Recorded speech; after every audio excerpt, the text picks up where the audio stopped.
son, Joseph. You know, the one with the coat and the dreams? Oh, where to begin? I suppose the best place is where it all started, in Canaan, where I was just a boy with a flock and a father who loved me perhaps a little too much. Wow, the stars, they're dancing! You see, I had this gift. Dreams that meant something. But back then, I didn't quite understand the weight of it all. Remember, my son, God has blessed you with a special gift. With great power comes great responsibility. Yes, Father, I'll make you proud. Ah, the innocence of youth. If only I knew then what I know now.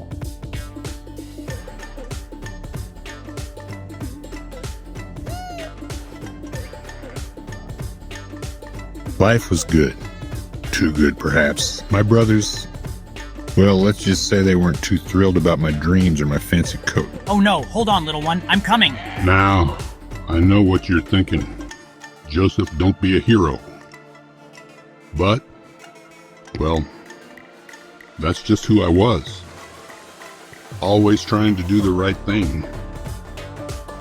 Even when it wasn't easy. There, you're safe now. Let's get you back to your mama. If only my brothers could have seen me the way that little lamb did. I've had enough of Joseph and his dreams. We need to get rid of him, but how?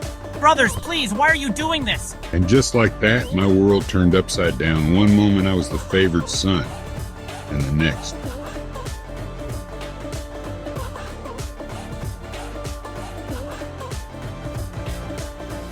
And so began my journey to Egypt. A journey that would change not just my life, but the lives of many others. But that, my friends, is a story for another time.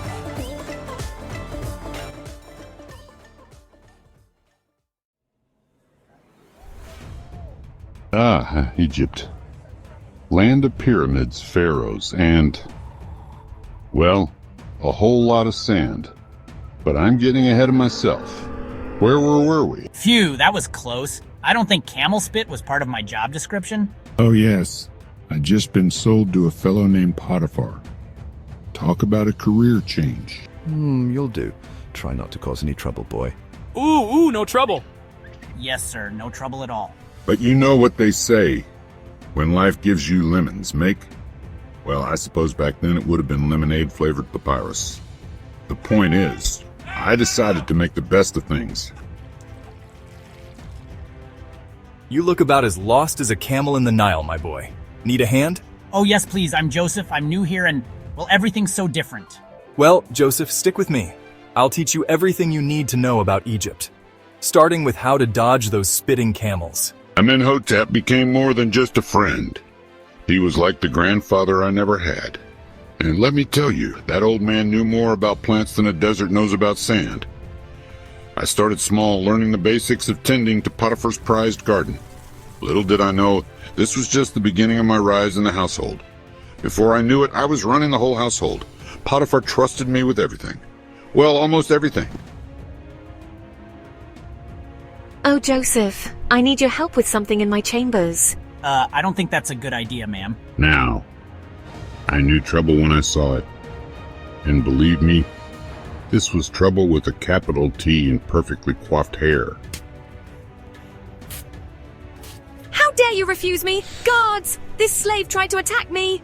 What? No, I wouldn't. And just like that, I went from head of the household to, well, let's just say my new accommodations were a bit less luxurious. Well, this was a fine mess, but little did I know my adventure was just beginning.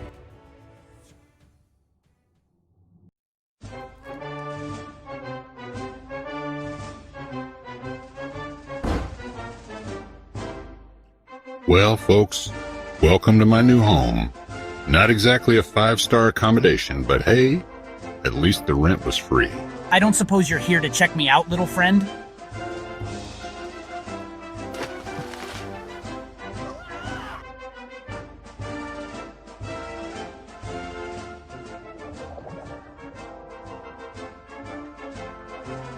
Happy 2-year prisonversary, Joseph. Some gift this turned out to be.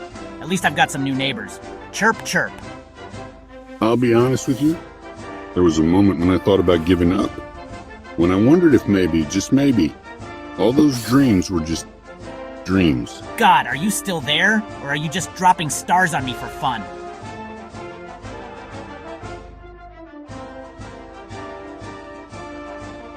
Come on, friend. This isn't the end of your story. Trust me, I'm something of an expert on unexpected plot twists.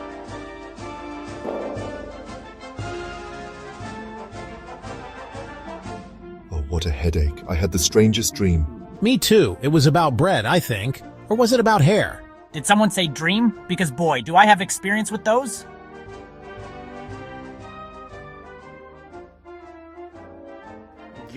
You dream boy, Pharaoh needs you, now. Me? But I'm just a prisoner. Not anymore. Now you're Pharaoh's problem. Let's go.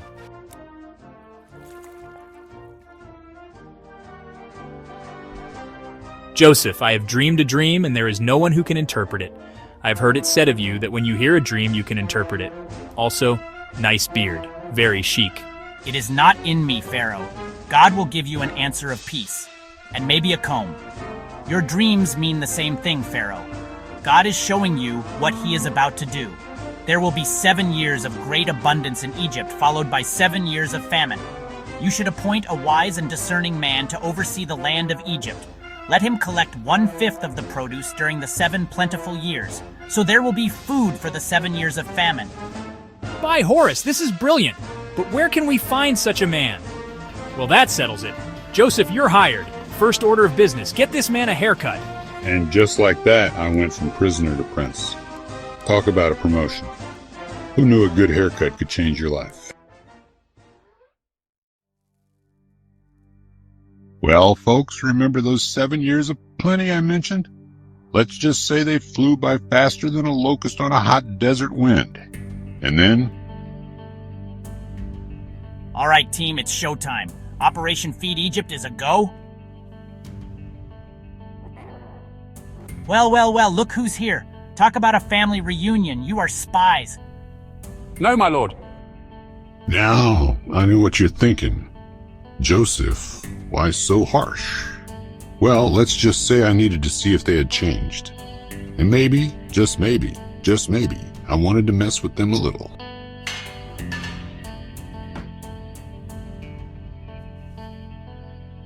But you know what? They had changed. They were willing to sacrifice themselves for Benjamin, for our father. And that's when I knew. I'm Joseph. Is my father still alive? Joseph. I'm not gonna lie. It felt good to see them squirm a bit. But then I saw the fear in their eyes. And I remembered something important. Come closer. Don't be afraid. I am your brother, the one you sold into Egypt. But God sent me ahead of you to preserve life, to save our family and many others. And just like that, years of pain and resentment melted away. Well, mostly. I mean, let's be real. Family drama doesn't just disappear overnight. Now I am ready to die, since I have seen for myself that you are still alive. Oh, Dad, always with the dramatics. We have so much catching up to do. And so, our family settled in Egypt. It wasn't always easy, but we were together. And that's what mattered. You know, looking back, I realized my story wasn't just about me. It was about forgiveness, faith, and how God can use even the worst situations for good. And that, my friends, is the story of how a boy with a colorful coat became a man with a colorful life. But hey, don't just take my word for it. There are plenty more amazing stories where this came from. So if you want to hear more, don't forget to like and subscribe.